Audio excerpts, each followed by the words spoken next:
შინაგან საქმეთა მინისტრი ათამდე უნივერსიტეტის 300-მდე სტუდენტს ხვდება, რა საკითხები განიხილება შეხვედრაზე, სასტუმრო ქორთიარდ მარიოტში იმყოფება ვასილ დაბრუნდაშვილი, რომელიც დეტალებით ისაუბრებს. პირდაპირ ეთერში ვასილ გისმენთ.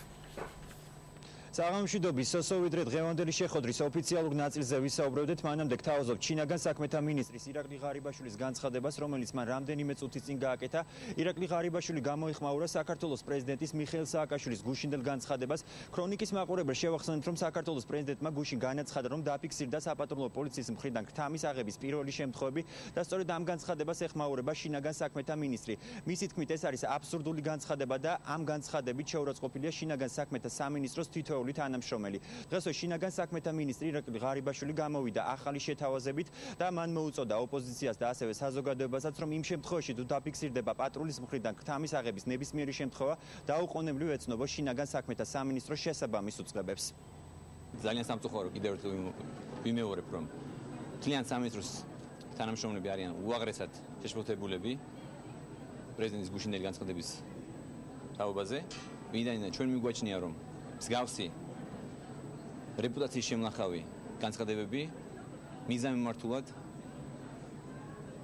იწვევს დისკრედიტაციას პოლიციის და ზოგადად მთლიან სამინისტროს დისკრედიტაციას იწვევს. აქედან გამომდინარე, ჩვენი ასე ვთქვათ, სურვილი იყო დაგვიფიქსირებთ ჩვენი პოზიცია, ჩვენ თქვით, რომ არც ერთი ფაქტი არ დაფიქსირებულა დღემდე პატრულის მხრიდან ქთამის აღების. ყოლაბა არავინ არ არის, არ ვიცი საიდან მოიტანეს ყოლაბა. ყოლაბები სხვაგან მოიკითხონ.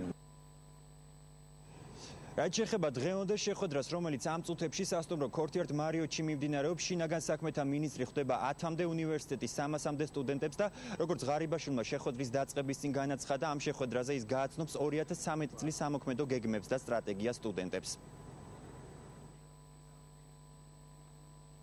ეს სიმბოლური დამტკოვა არის და სწორედ შეგნებულად შევარჩიე სტუდენტები, სწორედ მე მინდოდა ჩემი სურვილი იყო, რომ პირველი ვინც მოისმენდა სტრატეგიას, ამ პირველ გეგმას, პირველ დოკუმენტს ყოფილიყვნენ სტუდენტები. ვინაიდან ეს არის ის მომავალი თაობა, ეს არის მომავალი მთავრობა, რომელსაც რეალურად განახორციელოს ბოლომდე მიიყვანოს ჩვენი დაწყებული რეფორმა. ჩვენ მჭიდრო კავშირში ვართ სამინისტროებთან და ეს პრეზენტაცია არის ძალიან მნიშვნელოვანი და ინფორმაციას გვაწვდის შინაგან საქმეთა სამინისტროს სტრუქტურის შესახებ 2013 წელს და სტრატეგიის შესახებ და ეს საინტერესო არის არა მარტო ჩემთვის, როგორც სტუდენტისთვის, არამედ ყველა მოქალაქისთვის.